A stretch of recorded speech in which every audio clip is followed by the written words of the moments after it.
যে কোনো সময় করার, কিন্তু এই 3 দিনে বা বিশেষ করে 7 নম্বর দিনে করা উত্তম। এখন একটা প্রশ্ন আসে, মেয়েদের জন্য আকিকার পশু জবাই করতে হবে একটা, ছেলেদের জন্য হলো 2টা। কেন এটা? কিছুটা বৈষম্য মনে হয় না? বিশেষ করে আজকের নারীবাদীর যে জোয়ার চলতেছে, নারীবাদের জোয়ারে তো এটা বড় প্রশ্ন। ছেলে হয়েছে দেখে কি খুশি দেখা ইসলাম 2টা করতে বলছে, মেয়েদের বেলা একটা কেন? হ্যাঁ, একজন মুসলিমের সবচেয়ে বড় উত্তর হলো এক্ষেত্রে, আমরা নবী সাল্লাল্লাহু আলাইহি ওয়াসাল্লাম এর অনুসরণ করার জন্য আল্লাহ নির্দেশ করেছেন, উনি বলেছেন, সেটা আমান্না সাল্লাম না, আমরা মেনে নিয়েছি। যুক্তি খুঁজে আমল করা এটার নাম কি নয়? ইসলাম নয়। যারা যুক্তি ছাড়া আমল করে না, বিশ্বাস করে না, তারা মুসলিম না। তারা কি না? যুক্তি ছাড়া বুঝে না। তার আগে যুক্তি দিতে হবে তারে প্রত্যেকটা কাজ, তারপরে সেই করবে। তাহলে এটারে কি বলে না? ইসলাম গ্রহণ বলে না। পৃথিবীতে যখন মানুষ জাহান্নামে যাবে তখন সবাই ইমানদার হয়ে যাবে। জাহান্নামে যাওয়ার আগে কি হয়ে যাবে? ইমানদার হয়ে। একটা মজার কথা আছে, রসিকতা করে, ধাঁধা আর কি, যে কোন বেঈমান জাহান্নামে যাবে না। কোন বেঈমান জাহান্নামে যাবে না মানে কি? কোন কাফের কি যাবে না জাহান্নামে? একটি কাফেরও জাহান্নামে যাবে না মানে কি? কাফের জাহান্নামে যাবে না মানে? তাহলে কে যাবে জাহান্নামে? জান্নাতে ইমানদার জাহান্নামে যাবে। যখন সে জাহান্নামে যাবে তখন আর কেউ কাফের থাকবে না। থাকবে? সে তো জাহান্নাম দেখার পরে সবকিছু বিশ্বাস করবে না? এই দেখার পরে, বুঝার পরে এখন সে বিশ্বাস করলে এটার মূল্য আর নাই। তো এর মানে হলো যে কাফের জাহান্নামে যাবে না। জাহান্নামে যখন যাবে তখন ঈমান আসবে, কিন্তু সেই ঈমানের ভ্যালিডিটি আল্লাহ সুবহানাহু ওয়া তাআলার কাছে আর নাই বা থাকবে না। যাই হোক, তাহলে যেটা বলছিলাম, আকিকার ক্ষেত্রে কেন মেয়েদের ক্ষেত্রে একটা? ওই যে নবী সাল্লাল্লাহু আলাইহি ওয়াসাল্লাম বলছেন, সেজন্য আমার কোনো যুক্তি আর প্রয়োজন নাই। কিন্তু এর বাইরে বহু যুক্তি আছে। দেখুন, ইহুদিরা মদিনাতে, ইহুদিদের বসবাস ছিল, তাদের প্রভাব ছিল মদিনার সমাজে। ইহুদিরা মেয়ে হলে কোনো আকিকাই করতো না। আকিকা এটা আগে থেকে চালু ছিল। তারা ছেলে হলে আকিকা করতো, মেয়ে হলে কোনো আকিকা করতো না। কারণ মেয়ে হলে তো সবাই কি এমনি তাদের মেজাজ গরম, জবাই জীবন্ত কবর দিতে পারলে বাঁচে, আবার আকিকা মেয়ে হলে। যাই হোক, এটা মুশরিকদের ভিতরে বেশি ছিল যদিও, কিন্তু ইহুদিরা মেয়ে হলে আকিকা দিত না। নবী সাল্লাল্লাহু আলাইহি ওয়াসাল্লাম একটা দিতে বলেছেন। এর অনেক কারণ আছে, যৌক্তিক কারণ আছে। সবচেয়ে বড় কারণ হলো নবী সাল্লাল্লাহু আলাইহি ওয়াসাল্লামের নির্দেশ। বাস, অনেক উলামা ইকরাম এর একটা কারণ উল্লেখ করেন যে আকিকার ব্যাপারে এক হাদিসে আসছে, আল আকিকাতু আল গুলামু মুরতাহানুন বিআকিকাতিহি, যে কোনো শিশুর জন্মের পরে তার আকিকার বিনিময়ে সে বন্ধক থাকে আল্লাহর কাছে। বন্ধক থাকে। বন্ধক বুঝেন আপনারা? কোন জিনিস কারোর কাছে বন্ধক রাখার মানে কি? টাকা দিয়ে সেই জিনিসটা আমি কি করতে পারবো? ছাড়াতে পারবো। না ছাড়াইলে ততক্ষণ পর্যন্ত ওটা আমার হবে না। সন্তান বন্ধক থাকে জন্মের পরে, আকিকা দিলে বন্ধক ছুটে। মানে কি? কি বন্ধক থাকে? এর ব্যাখ্যা কি? এর ব্যাখ্যা সম্পর্কে অনেক কথাই আছে, মুহাদ্দিসিন ইকরাম বলেছেন। হাদিসে স্পষ্ট কিছু বলা হয় না। কেউ কেউ বলেছেন এর মানে হলো এই শিশু কিয়ামতের দিন তার বাবার জন্য সুপারিশ করবে না যদি বাপে আকিকা না করে। আকিকা করলো, বন্ধক ছুটে গেছে, এবার সুপারিশ করবে। কেউ কেউ বলেছেন এর মানে হলো আল্লাহ তাআলা একে শয়তান থেকে সুরক্ষিত করা, দুনিয়াতে বিপদ আপদ থেকে রক্ষা করা, এই জিনিসগুলো মানে লক থাকে। আকিকা করলো, লক খুলে গেল। কথা বুঝে আসছে? তো ছেলেদের জীবনে নিরাপত্তার ঝুঁকি সবচাইতে বেশি মেয়েদের তুলনাতে, এবং ডাক্তাররা বলেন যে পুরুষদের শরীরে রোগ প্রতিরোধ ক্ষমতা মেয়েদের তুলনাতে কম থাকে, আর মেয়েদের শরীরে রোগ প্রতিরোধ ক্ষমতা একটু বেশি থাকে। আল্লাহ সৃষ্টি করছেন এভাবে।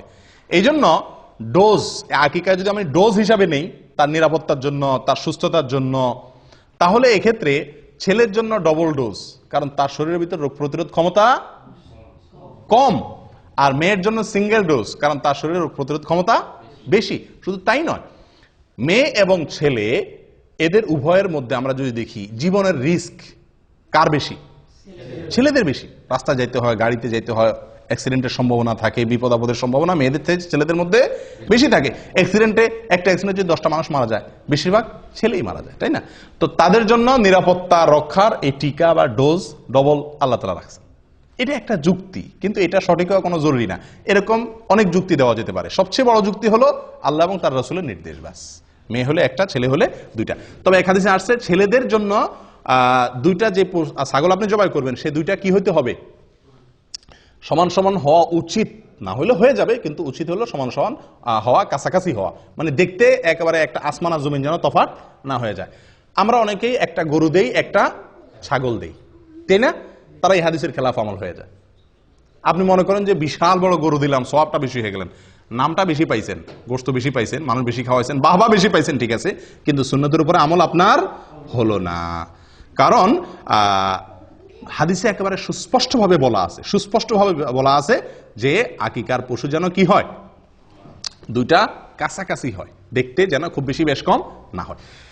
আকিকা কোন পশু দিয়ে দিবেন এটা একটা বড় প্রশ্ন, এবং কোরবানির সাথে আকিকা মিশানো এটা আরেকটা বড় প্রশ্ন। দেখুন ভাই, কোরবানির সাথে আকিকা মিলায়া একসাথে দেওয়া যাবে কিনা, একই গরুতে কোরবানি আকিকা মিক্স করে দেওয়া যাবে কিনা, আমাদের দেশের অনেক ওলামায়ে কেরাম বা বেশিরভাগ ওলামায়ে কেরাম যাবে বলেন, অথচ হানাফি মাযহাবের একজন প্রসিদ্ধ আলেম পাকিস্তানের মুফতি রশিদ আহমদ রাহিমাহুল্লাহ, উনি আহসান ফতোয়া একটা বিরাট বড় ফতোয়ার কিতাব লিখেছেন। এই ফতোয়ার কিতাবে এবং অন্যান্য জায়গাতে তিনি এটার খুব ঘোরতর বিরোধিতা করেছেন, যেটা জায়েজ নাই। খোদ হানাফি মাযহাবের ওলামায়ে কেরামেরই আমাদের হানাফি মাযহাবের ওলামায়ে কেরাম অনেকে বিরোধিতা করেন, এবং এটাকে মোটের উপরে আমরা অ্যানালাইসিস করলে দেখি এই কাজটি সতর্কতামূলক হলো। নবী সাল্লাল্লাহু আলাইহি ওয়াসাল্লাম যেভাবে করছেন ডাইরেক্ট সেভাবে করতে পারা। সেটা কি? ছাগল দেওয়া, কোরবানির গরুর ভিতরে কি না আকিকা মিক্স না করা। কোন দিক থেকে কোরবানির সাথে আকিকার মিল থাকলেও অনেক দিক থেকেই মিল নাই। কোরবানির সময় আকিকার সময় এক না, অনেক দিক থেকে বেশ কম আছে, অনেক দিক থেকে মিল আছে। যাই হোক, তো এই জন্য আকিকা কোরবানির সাথে না মিশাইয়া আলাদা দেওয়া উচিত। এটা একটা বিষয় গেল। আরেকটা বিষয় হলো যে এক গরুতে কোরবানি দিলে আপনি কয়জনের পক্ষ থেকে চলে? 7 জনের, কিন্তু আকিকা দিলে এক, ছেলে হলে একটা। কিন্তু সেক্ষেত্রেও ওই যে দুইটা পাশাপাশি রাসূল সাল্লাল্লাহু কাছাকাছি বয়সে বলছেন, তাহলে সেক্ষেত্রে 2 গরু তো আকিকা মানুষ দেয় না, হয় একটা দেয় গরু, ওইটা দিয়ে 2 ছেলে হলে এক গরুতে সেরে ফেলে, অথবা এক গরুর সাথে বড় ধরে একটা ছাগল দেয়। অনেকে তো গরুতে অংশ দেয়, তো এই অংশ দেওয়া না দেওয়া উচিত, ডাইরেক্ট গরু বা ছাগল দেওয়া উচিত। দেখুন ভাই, আকিকার 3টা শ্রেণী আমি বলি। এক হলো আপনি গরুতে 2 নাম দিলেন, এটা হাদিসের থেকে অনেক দূরে হয়ে যায়। এটা সম্পূর্ণ যুক্তি নির্ভর হয়, দলিলের সরাসরি দলিলের সাথে মিলে না। নাম্বার 2, 2টা ছাগল দেওয়া বা 2টা ভেড়া দেওয়া সরাসরি, এটা নবী সাল্লাল্লাহু আলাইহি ওয়াসাল্লাম আমার সাথে মিলে, এটা হলো এই ক্লাসের। আরেকটা হলো যে একটা গরু দিলেন, একটা ছাগল দিলেন, এটা কোন রকমের চলে, বুঝা যাচ্ছে কথা। কিন্তু সবচেয়ে উত্তম হলো 2টা ছাগল দেওয়া। আকিকা যদি কেউ দিতে না পারে, সমস্যা আছে? কোনো বিশেষ কোনো অসুবিধা নাই, হারাম না, কারণ এটা ফরজও নয়, ওয়াজিবও নয়। কিন্তু বিনা কারণে আকিকা কি করা উচিত না, ছাড়া উচিত না। আমাদের সমাজে অনেক লোক আকিকা দেয় না, অথবা বাপ হইছেন, ছেলের বাপ হইছেন, একটা ছাগল বলে যে একটা ছাগলের টাকা আছে আমার কাছে, সমস্যা আছে? সমস্যা নেই, আপনার যদি সামর্থ্য না থাকলে একটা দিবেন। কিন্তু আমাদের দেশে মানুষের জন্য আমি বলি যে একটা দিলে চলবে না ছেলের বাপ হইলে। কেন? কারণ ছেলের বাপে যদি বলে যে আমার সামর্থ্য নাই, আমার তার সাথে কথা আছে। কেমনে সামর্থ্য নাই আপনার সামর্থ্য নাই কেমনে, আমার বুঝাই দেন। একজন বাপ সন্তান জন্মের পরে কমের পক্ষে 10 কেজি মিষ্টি কিনা লাগে আমাদের দেশে, লাগে কি লাগে না? হাসপাতালের ডাক্তার, আয়া, দারোয়ান, বাড়ি, শ্বশুর বাড়ি, বন্ধু বান্ধব, আশপাশের প্রতিবেশী দিতে মিনিমাম 10 কেজি লাগে, আপনার মিষ্টি লাগে। ঢাকা শহরে যদি আপনি মিষ্টি কিনতে যান 400 টাকা মিষ্টির কেজি। 10 কেজি মিষ্টির দাম কত হয়? 4000 টাকা। 4000 টাকা মোটামুটি একটা ছাগল পাওয়া যাবে কি যাবে না? আপনি যদি বলেন যে একটা ছাগলের টাকা আছে আমার কাছে, আমি বলবো আরেকটা ছাগলের টাকা আমি বাইর করে দিচ্ছি। আপনার মিষ্টি খাওয়াইতে বলছে কি? এটা আরেক ভুল। সন্তান জন্মগ্রহণ করার পরে আমরাও ভুল করি, যারা খাওয়াইয়া পাঠি তারাও ভুল করি, আর যে খাওয়ায় সেও ভুল করে। আমরা সন্তান হইলে বা কিছু হইলে বলি কি ভাই, মিষ্টি খাওয়ান। আশ্চর্য, শরীয়ত আপনারা বলছে গোশত খাওয়ার অধিকার দিচ্ছে, আপনি গোশত না চাইবেন, আপনি চাইবেন লাহাম, আপনি চান মিষ্টি। এটা বোকামি না? আর যে খাওয়ায় সেও ভুল করে, কারণ সে মিষ্টি খাওয়ালে তো আর আকিকা মাফ নাই, এদিকে মিষ্টি কিনে আবার এদিকে আকিকা কিনে, ডবল খরচ না? আপনার কাছে কেউ মিষ্টি চাইলে আপনি তারা হাইকোর্ট দেখাই দেন, বলে দেন যে আকিকার দিন আইসেন। আকিকার দাওয়াতে মানুষ ভয়ে সাধারণত আসতে চায় না, অতএব আপনার মিষ্টির টাকা বেঁচে যাবে। তো যাই হোক, এই মিষ্টি কিনতে গিয়া সুন্নতের উপর আমল করা অনেক সময় কঠিন হয়ে যায়, এটা ঠিক না, এটা একটা ভুল প্রবণতা। আল্লাহ আমাদেরকে সঠিকটা করার তৌফিক দান করেন। প্রিয় ভাইরা, আকিকার পশু আপনি যখন জবাই করবেন, তখন কি দোয়া পড়বেন? বিসমিল্লাহি আল্লাহু আকবার, বিসমিল্লাহি আল্লাহু আকবার, আল্লাহুম্মা লাক ওয়া ইলাইক, আল্লাহুম্মা লাক ওয়া ইলাইক, হাযিহি আকিকাতু, এরপরে বাচ্চার নাম বলবেন। হাযিহি আকিকাতু ফুলান ইবনে ফুলান, হাযিহি আকিকাতু আব্দুল্লাহ ইবনে অমুক, হাযিহি আকিকাতু অমুক ইবনে অমুক। বাংলাও বলতে পারেন বিসমিল্লাহ আল্লাহু আকবার, আল্লাহ এটা আপনার উদ্দেশ্যে করছি, আপনার জন্য, এবং আপনার দিকে এটা প্রত্যাবর্তিত, এই পশু যেটা জবাই করতেছি, এবং এই পশুটা আমার অমুক ছেলের অমুকের ছেলে অমুকের পক্ষ থেকে এটা কি দিলাম, আকিকা করলাম। দোয়া না পড়লো আকিকা হয়ে যাবে, কিন্তু পড়া সুন্নাত। এটা নবী সাল্লাল্লাহু আলাইহি ওয়াসাল্লামের আমল, যেহেতু বাইহাকিতে বর্ণিত হয়েছে, অতএব এটা আমল করা ভালো। আকিকার গোশত বাপ মা খাইতে পারবে কি পারবে না? পারবে। আমাদের দেশে অনেক বাপ মা খায় না, আকিকার গোশত বাপ মা খাইতে পারবে না। বাপ মা তো আরো বেশি করে খাবে, এত কষ্ট করে সন্তান জন্ম দিছে, তোমরা সবাই মিলে খাইবা, বেচারা কষ্ট না করে তোমরা খাইবা, বেচারা এত কষ্ট করে সন্তান জন্ম দিছে, যে তার বেশি খাবে, ঠিক না? অনেকে খায় না, এটা ভুল প্রবণতা। অনেকের মধ্যে একটা প্রবণতা আছে, খুব বাজে প্রবণতা, এটা খুব কম জায়গায় আছে যদিও, জাহিলি যুগে ছিল, এত মারাত্মক না, জাহিলি যুগের চাইতে আরো বেশি জাহিলি যুগ। সেটা হলো যে আকিকার পশুর রক্ত কোন কোন এলাকাতে শিশুরে খাওয়ায়, বলে যে রোগ বালাই ভালো হবে। মূর্খতা কোথায় চলে গেছে? আল্লাহ সুবহানাহু ওয়া তাআলা কোরআনে স্পষ্ট বলেছেন, হুররিমাত আলাইকুমুল মাইতাতু ওয়াদ-দামু, আল্লাহ তাআলা রক্তকে হারাম করেছেন। তাহলে সেখানে শিশুরে আপনি খাওয়াচ্ছেন, এবং রক্তের ভিতরে এই যে প্রবাহমান রক্ত, যেটা রক্ত থেকে বের হয়ে আসে, এটা মানুষের শরীরের জন্য বিষের মতো ক্ষতিকর, ভয়াবহ ক্ষতিকর জিনিস। কেন আল্লাহ তাআলা জবাই করে রক্ত বের করে দিয়ে বলছেন? ডাক্তাররা বলেন, চিকিৎসা বিজ্ঞানীরা বলেন, কারণ কোনো পশু যদি জবাই করা ছাড়া এমনি মাইরা খান আপনি, এই রক্ত এগুলা তো বের হলো না, এই গোশত স্বাস্থ্যের জন্য ভয়াবহ রকমের ক্ষতি করে। এই জন্য তো জবাই নির্দেশ করছে শরীয়ত, যাতে রক্তগুলো বের হয়ে যায়। আর সে রক্ত নিয়ে কারা খাওয়াচ্ছে? শিশুরে খাওয়াচ্ছে। আমি কোরবানির সময় বহু দেখছি যে কোরবানি জবাই করার সময় ওই কাপ নিয়ে এসে ধরে রাখে, রক্ত ধরে নেয়, এবার শিশুরে খাওয়ায়। এই মূর্খতা আমি নিজের চোখে দেখেছি বহুত। আল্লাহ তাআলা আমাদেরকে হেদায়েত দান করেন। জবাই 7 নম্বর দিনে করা সুন্নাত। অনুষ্ঠান বা গোশত খাওয়া আপনি অন্য কোনো দিন করতে পারেন। দেখা যাচ্ছে যে শুক্রবার ছাড়া অনুষ্ঠান করা হয় না, তো অনুষ্ঠানটা আপনি অন্যদিন করেন, কিন্তু জবাইটা কোন দিন করতে হবে? 7 নম্বর দিনে করতে হবে। আকিকার এক জায়গাতে আপনি প্রবাসে আছেন, দেশে বাচ্চা হয়েছে, তো এখানে আপনি কি দিতে পারেন? আকিকা দিতে পারবেন।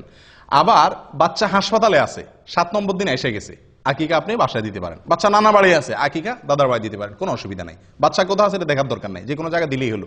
2টা ছাগল দিবেন, ছেলে হয়েছে, দেশে একটা দিলেন, এখানে আরেকটা দিলেন, অসুবিধা নেই, চলবে। আমাদেরও খাওয়ার ব্যবস্থা রাখলেন, শুধু দেশে সব খাওয়াইলেন না। আকিকার অনুষ্ঠান শেষ, আকিকার ঘরে শেষ কথা, আকিকার অনুষ্ঠান। কি অনুষ্ঠান রে ভাই? আকিকার অনুষ্ঠান। আকিকার অনুষ্ঠান আমাদের দেশে এটা একটা জুলুমের অনুষ্ঠান হয়ে গেছে। আকিকার অনুষ্ঠান করাতে দোষের কিছু না, কিন্তু আকিকার অনুষ্ঠানে যে চাঁদাবাজি হয়, এটা অত্যন্ত নিকৃষ্টতম একটা কাজ। আপনি বলবেন মানুষ খুশি হয়ে দেয়, আমি বলবো না। খুশি হয়ে 100 জন অতিথি থাকলে তার ভিতরে 20 জন হয়তো মন থেকে খুশি হয়ে দিচ্ছে, বা 30 জন দিচ্ছে, বা 50 জন দিচ্ছে। একটি লোকও যদি নাখোশ হয়ে আপনার সিস্টেমের কারণে দিতে বাধ্য হয়, লজ্জায় পড়ে দেয়, তাহলে আপনি তার গুনাহগার। এই উপহারটা আপনার জন্য হারাম হয়ে গেল। নবী সাল্লাল্লাহু আলাইহি ওয়াসাল্লাম বলেছেন, লা ইয়াহিল্লু মালু ইমরিইন মুসলিমিন ইল্লা বিতিবি নাফসিহি, কোন মুসলমানের মাল তার সন্তুষ্ট চিত্তে না হলে, মন থেকে সে খুশি হয়ে না দিলে, বাধ্য হয়ে দিলে, এটা জায়েজ নেই, হারাম। এটা হলো চাঁদা। এটা হলো কি? চাঁদা। আমি বলি মাস্তানরা যে চাঁদাবাজি করে আমাদের দেশে, মাস্তানরা যে চাঁদাবাজি করে, ওইটা আর এই বিয়ের উপহার আর আকিকার উপহার, এই 2 চাঁদা, এটারও আমি চাঁদাবাজি বলি। এই চাঁদা আর মাস্তানের চাঁদা, এই দুইটার ভিতরে পার্থক্য একটা, মূল জিনিস একই। পার্থক্য কি? পার্থক্য হলো মাস্তানে চাঁদাবাজি করার সময় কিছু খাওয়াইটা হয় না, ডাইরেক্ট চাঁদাটা নিয়ে নেয়। আর আকিকার অনুষ্ঠান, বিয়ের অনুষ্ঠানে এক থাল খাওয়াইয়া চাঁদাটা নেন। এই হলো 2 চাঁদার ভিতরে পার্থক্য। কিন্তু বেশিরভাগ লোক না হইলেও, কিছু লোক হইলেও নাখোশ হয়ে যায়। বিশেষ করে এই অনুষ্ঠানগুলোতে একান্ত কাছের বাচ্চার, খুব কাছের লোক, ফুফু ভাই, এরা হয়তো একটা চেন দিল, একটা আংটি দিল, বা একটা কিছু দিল, নগদ টাকা দিল, অসুবিধা নেই। কিন্তু অন্যান্য অনেক লোক আছে যারা আকিকার অনুষ্ঠানে খালি হাতে যাইতে পারে না। এই দেশে এই কালচারটা নেই। আমাদের মোহাম্মদ আলী গত শুক্রবারে আকিকার এক দাওয়াত পাইছে, তো আমারে বলে শেখ এরাবিয়ানদের দাওয়াত, তো আমারে বলে সে কি নিয়ে যাবো। আমি বললাম যে এখানে তো নেওয়ার সিস্টেম নাই, নিলে তুমি বেকুব হইবা, সবার সামনে শরম পাইতে হবে, কেউ নিবে না, তুমি একলা নিবা। সে আমার কথা শুনে নাই, না শুনে ওই সাবিল থেকে বাচ্চার জন্য গিফট কিনে নিয়ে গেছে। বুদ্ধিমানের কাম করছে, গায়েত রাখছে আগে, নিয়ে আগে বেজ্জত হয় না, যায় দেখে কেউ কিছু আনে নাই, তখন সে একলা নিলে বেকুব হবে না, আর আনে নাই। তো এই দেশে এই সিস্টেমটা নেই। দাওয়াত দিচ্ছেন, খেয়ে চলে যাবে। আপনি দাওয়াত দিয়া টেবিল আর চেয়ার নিয়ে বসা, আমি বলি আকিকা বিয়ের অনুষ্ঠানে যে গেটে টেবিল চেয়ার নিয়ে বসে না, এটা এক তো মাস্তানের চাঁদাবাজির সাথে মিল আছে, আর হলো ভিক্ষুকের ভিক্ষার সাথে মিল আছে। পার্থক্য হলো এতটুকু, ভিক্ষুকে ভাঙা থাল নিয়ে ভিক্ষা করে, আর আপনি টেবিল আর চেয়ার নিয়ে ভিক্ষা করেন। এই হলো পার্থক্য। ভিক্ষুক ভিক্ষার সময় ভাঙা থাল নিয়ে বসে, আপনি টেবিল আর চেয়ার নিয়ে বসলেন। নিকৃষ্ট একটা কালচার হয়ে গেছে আমাদের দেশে এগুলা, বাধ্য হয়ে মানুষ, এটা সিস্টেম হয়ে গেছে। কেউ যদি বাচ্চাকে খুশি হয়ে কিছু দিতে চায়, ওপেন, আগে পরে কত সময় সে দিতে পারে। এই সময়টাতে আমি গেটে খাতা কলম নিয়ে বসা মানে কি, তুমি না দিয়া ঢুকলে চিহ্নিত হয়ে যাবা, কি দিছো সেটা আবার লেখা হবে। এগুলো একরকম মানুষকে বাধ্যবাধকতায় ফেলে দেওয়া, যেটা উচিত না, আল্লাহ তাআলা মাফ করেন। আকিকার দিনে যে কাজগুলো করা দরকার বা যে আমলগুলোর কথা আমরা বলছি একজন শিশুর জন্মের পরে, সেগুলো তো আমরা করি না, করি হলো কুকাম। বিশেষ করে ঢাকা শহরে, এখন ঢাকা না সব জায়গাতেই, ম্যাক্সিমাম জায়গাতেই আকিকার যে অনুষ্ঠান করে, আল্লাহ মাফ করুক, রীতিমতো ক্যালকুলেশন করে তো হিসাব বাইর করে, কত খরচ হবে, কত লোক দাওয়াত দেবো, কি গিফট আসতে পারে, কত টাকা আমাদের প্রফিট থাকতে পারে, হিসাব নিকাশ হয়। এটা তো একটা আছেই। আরেকটা অনাচার যেটা বিয়ের ভিতরে হয়, সেটা হলো ব্যান্ড পার্টি এনে অথবা লম্বা লম্বা বড় বড় ওই যে আপনার সাউন্ড বক্স আনায়া ধুম দাঁড়াক্কা গান চালায় দেয়। আপনারা লক্ষ্য করছেন এটা? কারণ বাচ্চারা আকিকা মানে সেখানে আশপাশে সবার ঘুম হারাম। এটা কি সুন্নতের উপর আমল হলো না তামাশা হলো? এই বাচ্চার উপরে তো আল্লাহর গজব নাজিল হবে রহমতের জায়গায়, যে বাচ্চার আকিকা উপলক্ষে পুরো এলাকা মানুষের ঘুম হারাম। আমি নিজে গতবার ছুটিতে গেছি দেশে, রাত 12টা 1টা বাজে হঠাৎ করে দেখি ধুম ধাড়াকা শুরু হয়ে গেছে। 12টার দিকে গভীর ঘুম ভেঙে গেছে। কি ব্যাপার? বিশাল সাউন্ড দিয়ে গান। আমি নেমে বের হলাম, আমার ওয়াইফ বলে যে যাইও না, এত রাত্রে ঢাকা শহরে মানুষ বাসাতে বাইরে না। কি বলো, এই এলাকায় কোনো মানুষজন বসবাস করে না নাকি? বাইর হয়ে যায়, দেখি যে আকিকার ধুম ধাড়াকা গান চলতেছে। বললাম যে ভাই, মাথার বিবেক কোথায় গেছে? এই শিশুটার জন্ম হয়েছে, তার জন্য সবাই দোয়া করবে। এই যে আমার ঘুমটা ভাঙাই দিলেন, আমি কি দোয়া করবো না বদদোয়া করবো? আমার মধ্যে শত শত লোক বদদোয়া করতেছে শিশুর জন্য, আর আপনি ধুমধাড়াক্কা গান লাগাই দিচ্ছেন। মূর্খতা কোথায় গিয়ে ঠেকছে? আপনি বিয়ের অনুষ্ঠানে গান বাজাবেন না, নাচবেন, আরো কিছু করবেন, আপনার বাসায় আপনি করেন। আপনি সাউন্ড বক্স দিয়ে পুরো এলাকা মানুষের কষ্ট দিচ্ছেন। শিশুর কষ্ট হচ্ছে, অসুস্থ লোকের কষ্ট হচ্ছে, ঘুমন্ত মানুষের কষ্ট হচ্ছে, অনেকের ডিউটি আছে সকালে, অনেকের পরীক্ষা আছে সকালে, সারা রাত। এবং বিশেষ করে ঢাকা শহরের এই কালচার একেবারে পুরো ঢাকা শহরে আছে। আমরা মূর্খ, এখনো কত লেভেলের নিচু লেভেলের মূর্খ রয়েছি যে রাতভর আমি পুরো এলাকা মানুষকে বাধ্যতামূলক গান শুনাই। কেউ কিছু বলারও অধিকার নাই, সাহস নাই, ক্ষমতা নাই। মূর্খতা কোথায় চলে গেছে? তো আকিকার অনুষ্ঠানকে এটা বেবরকতি করে, কল্যাণ নষ্ট করে এই সমস্ত গান বাজনার কারণে। আল্লাহ হেফাজত করেন। প্রিয় ভাইরা, 9 নম্বর আমল হলো বাচ্চার মাথার চুল কাটা, চাঁচা 7 নম্বর দিনে। এবং চুল চাঁচার পরে আরেকটা আমল আছে, যেটা হয়তো আপনারা অনেকে জীবনে প্রথম শুনছেন। সেটা হলো চুল চাঁচার পরে চুলের ওজন পরিমাণ রূপা আল্লাহ রাস্তা দান করা। চুলের ওজন পরিমাণ রূপা আল্লাহ রাস্তা দান করা। কয়জনে করছেন? হাত তোলেন। 2 জন করছেন, মাশাআল্লাহ। আর কেউ করেননি? আলহামদুলিল্লাহ। আমি 3 সন্তানের সময় করছি। 2 সন্তানের সময় তো দেশে থাকতে আপনার ওই পলিথিন করে আমি নিয়ে গেছি স্বর্ণের দোকানে। স্বর্ণের দোকানে যায়, কারণ স্বর্ণের দোকান ছাড়া তো আর এত অল্প চুল মাপার মতো কি নাই, বাটখারা কারোর কাছে এত ছোট নাই। তো তাদের কাছে মাপাইয়া তখন 25 টাকা না 35 টাকা এরকম অল্প কিছু হয়েছে দিয়ে দিছি। মনে রাখতে হবে এটা একটা আমল, সুন্নাত। খুঁটে খুঁটে এই সমস্ত সুন্নতের উপর আমল করা দরকার। কিন্তু আমরা জানি না আমল করবো কোত্থেকে। আপনি রূপা দেওয়া জরুরি না, রূপার সমান মূল্যে দান করে দিলেন, কিন্তু ওই চুলের উপরে আন্দাজ করে মাপতে না পারলেও আন্দাজ করে অন্তত দিয়ে দিলেন, এটা করা উচিত। এবং এ সম্পর্কে মুসনাদ আহমদের ভিতরে বিশুদ্ধ সূত্রে বর্ণিত আছে হাদিস, এবং আরো অন্যান্য জায়গাতে মোটামুটি কম বেশ হাদিস আছে। তার ভিতরে একটা হলো আবু রাফি রাদিয়াল্লাহু তাআলা আনহু বলেন, যেটা মুসনাদ আহমদের ভিতরে আসছে, তিনি বলেন যে নবী সাল্লাল্লাহু আলাইহি সাল্লাম যখন হাসানের জন্ম হয়েছিল, তখন এই শিশুর মা ফাতেমা রাদিয়াল্লাহু তাআলা আনহাকে বলেছেন, ইহলিকি রাসা, এ ফাতেমা, এই ছেলের চুল চাঁচো, ওয়া তাসাদ্দাকি বিওয়াজনি শারিহি ফিদ্দাতান আলাল মাসাকিন, মিসকিনদেরকে এই বাচ্চার চুলের ওজন পরিমাণ রূপা দিয়ে দিও। কে বলছেন? নবী সাল্লাল্লাহু আলাইহি সাল্লাম। কাকে বলছেন? ফাতেমা রাদিয়াল্লাহু তাআলা আনহাকে। অথচ এই আমলটা আমরা জানিই না। এটা করার চেষ্টা করবেন তো ইনশাআল্লাহ, আল্লাহ তাআলা তৌফিক দান করুন। 10 নম্বর আমল হলো, এটা আরো বিদায় হয়ে গেছে, এটা আমি নিজেও জানতাম না, এবং আমার 3 সন্তান কোনোটার সময় করি নাই। সেটা হলো যে সন্তান জন্মের পরে জাফরানের কালার দিয়ে টাকের মধ্যে একটু লাগাই দেওয়া, মাথা কালার করা হালকা একটু, আনন্দের অংশ হিসাবে। এগুলো কোনো জরুরি আমল না, কিন্তু হাদিসে বর্ণিত আছে। হাদিসটা শুনেন, আয়েশা রাদিয়াল্লাহু তাআলা বর্ণনা করছেন, এবং এটি সহিহ ইবনে হিব্বানের ভিতরে আছে, এটাও সহিহ সূত্রে বর্ণিত। তিনি বলেন, জাহেলি যুগের মানুষ, আইয়ামে জাহেলিয়াত যুগের মানুষ আকিকার পশুর রক্ত নিয়ে বাচ্চার মাথা চুল চাচার পরে ওটাতে কি করতো?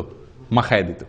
তো রক্ত নাপাক, হারাম জিনিস, এটা দিয়ে বাচ্চার শরীর মাখাবে, এটা তো ভালো জিনিস না। করো নবী সাল্লাল্লাহু আলাইহি ওয়াসাল্লাম তখন নির্দেশ করলেন সাহাবীদেরকে, ইজআলু মাকানা দামি খালুকান, তোমরা রক্ত না মাখায়া রং মাখাও। জাফরানের রং হলে সবচেয়ে উত্তম বা বেস্ট। এটা কোনো জরুরি কোনো আমল না, করতে পারলে করলেন, না করতে পারলে নাই। এবং একইভাবে সুনানে আবু দাউদের ভিতরেও এই বিষয়ে হাদিস বর্ণিত আছে, বুরায়দা রাদিয়াল্লাহু তাআলা আনহু থেকে একই জিনিস প্রমাণিত হয়। তাহলে 10 নম্বর আমল হলো মাথায় রং দেওয়া, এবং সেটা চুল চাঁচাটা ছেলে হোক মেয়ে হোক সবার জন্য 7 নম্বর দিনে হলে উত্তম এবং সুন্নাত। 11 নম্বর শেষ আমল, 13টা বলছিলাম না, 13টা না 11টা ভুল বলছি। 11 নম্বর শেষ আমল হলো খাতনা করা। কি করা ভাই? খাতনা মানে মুসলমানি করা। এবং এই মুসলমানিটা 7 নম্বর দিন করা উত্তম। কবে করা উত্তম? 7 নম্বর দিনে। চিন্তা করেন এত ছোট বাচ্চারা কেমনে মুসলমানি করাবে? ছোট থাকতেই মুসলমানি করাতে সুবিধা, ছোট থাকতেই মুসলমানি করতে সুবিধা। আমার ছোট ছেলেটাকে এখানে মুসলমান করছি 7 নম্বর দিনে, মুসলমানি করে ডাক্তার নার্স আইনে আমার কোলে দিল, 1 ফোঁটাও কাঁদে নেই বাচ্চা। পরে একটু হালকা করে কাঁদছে এবং কয়েকদিন ভিতরে শুকায় গেছে, আমরা টেরই পাইনি। কিন্তু বড় ছেলেটাকে মুসলমানি করাইছি, বড় হওয়ার পরে ওইটা মুসলমানি করার সময় মনে হয় হাসপাতাল মনে ভেঙে ফেলবে অবস্থা করে ফেলছে। আর গ্রাম দেশে যদি মুসলমানি করানো হয়, হায় রে হায়, ওরে দৌড়াইয়া ধরতে তো 3 জন লাগে। বেচারারে দৌড়াইয়া ধরে আনলেন, এরপরে হাত বাঁধরে, পাও বাঁধরে, একজনে পাও ধরো, একজনে হাত ধরো, একজনে চোখ বাঁধো, এরপরে ছেলের কান্দা, এরপরে ছেলের মার কান্দা, ছেলের বাপের কান্দা, পুরো এলাকা গরম হয়ে যায়, তাই না? কারণ ওই সময় আসলেও কষ্ট হয়। যত বড় হয় তত মুসলমানি করা কষ্ট হয়, যত ছোট থাকতে মুসলমানি করাবেন তত সহজ। 7 নম্বর দিনে করতে পারলে সবচেয়ে ভালো। হাসপাতালে নিয়ে যান, ডাক্তারদের বলেন করে দিবি, একেবারে টেরি পাবে না, সবচেয়ে সহজ। যাই হোক, এটা 7 নম্বর দিনে করতে হবে এমন কোনো জরুরি না, কিন্তু এটা খুব গুরুত্বপূর্ণ। এই যতগুলো আমল বললাম 11টা, এর ভিতরে সবচাইতে জরুরি আমল হলো এই শেষেরটা, খাতনা করা। এটাকে সুনানুল ফিতরা বলা হয়েছে। এমনকি এই খাতনা মেয়েদেরও করাইতে হয় যদি প্রয়োজন হয়। এই খাতনা হলো লজ্জাস্থানের সামনে যে অতিরিক্ত অংশ চামড়া দলা হয়ে থাকে, এর পেঁচে পেঁচে পেশাব থাকে, নাপাক থাকে, পরে এগুলো অ্যালার্জি হয়, স্বাস্থ্যের জন্য ক্ষতি হয়, নাপাকও থাকে, অনেক সমস্যা হয়। এটাকে কেটে ফেলে দিতে হয়।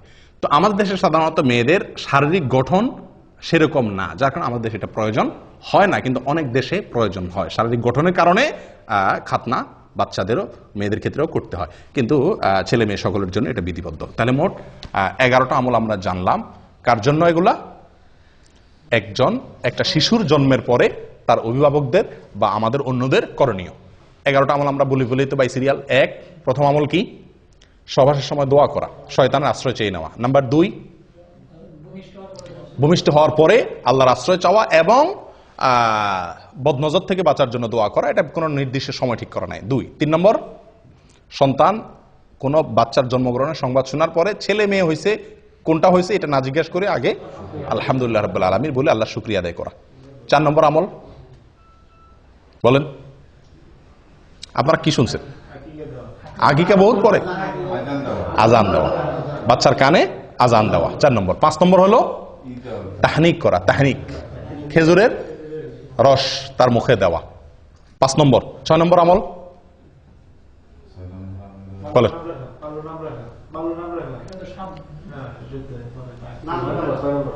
6 নম্বর হলো সুন্দর নাম রাখা। না, নাম রাখার আগে আরেকটা আছে, তাহনিক পর আরেকটা আছে, বলেন। হ্যাঁ, বাবার জন্য দোয়া করা, বাবা শিশুর জন্য কি করা? দোয়া করা, বরকতের কল্যাণে দোয়া করা। কয় নম্বর গেল? 6 নম্বর। 7 নম্বর হলো সুন্দর একটা নাম রাখা, অর্থবহ একটা ভালো নাম রাখা। 8 নম্বর হলো সুন্নত পদ্ধতিতে সঠিকভাবে ভালোভাবে আকিকা করা। আকিকার ক্ষেত্রে একটা মাসালা রয়ে গেছে, বড় হওয়ার পরও কি করা যায়? আকিকা করা যায়। হাসান বসরি রহমতুল্লাহ আলাইহি বলেন, যদি কেউ পুরুষ হয়ে থাকে, তার আকিকা যদি করা হয় না এটা জানতে পারে, সেজন্য আকিকা করে। মুহাম্মদ ইবনে সিরিন রাহমাতুল্লাহ আলাইহি আরেকজন তাহাবী, উনি বলছেন যে যদি আমার আকিকা করা হয় না আমি জানতাম, তাহলে আমারটা আমি করতাম। নবী সাল্লাল্লাহু আলাইহি সাল্লাম নিজে নবী হওয়ার পরে ওনার আকিকা তিনি করেছেন। অতএব যদি কারোর আকিকা হয় না এটা শিওর জানতে পারে, তাহলে তার নিজের আকিকা সে পরে করতে পারে। তাহলে 8 নম্বর আমল গেল আকিকা। 9 নম্বর চুল চাঁচা এবং চুলের ওজন পরিমাণ রূপা আল্লাহ সাদান করা, তার সমমূল্য। 10 নম্বর আমল হলো জাফরানে কালি দিয়ে মাখানো। 11 নম্বর আমল হলো খাতনা করা। আল্লাহ তাআলা আমাদের সকলকে এই সবগুলোকে আমল করার তৌফিক দান করেন। জাযাকুমুল্লাহ ওয়া আখিরু দাওয়ানা আনিল হামদুলিল্লাহি রাব্বিল আলামিন।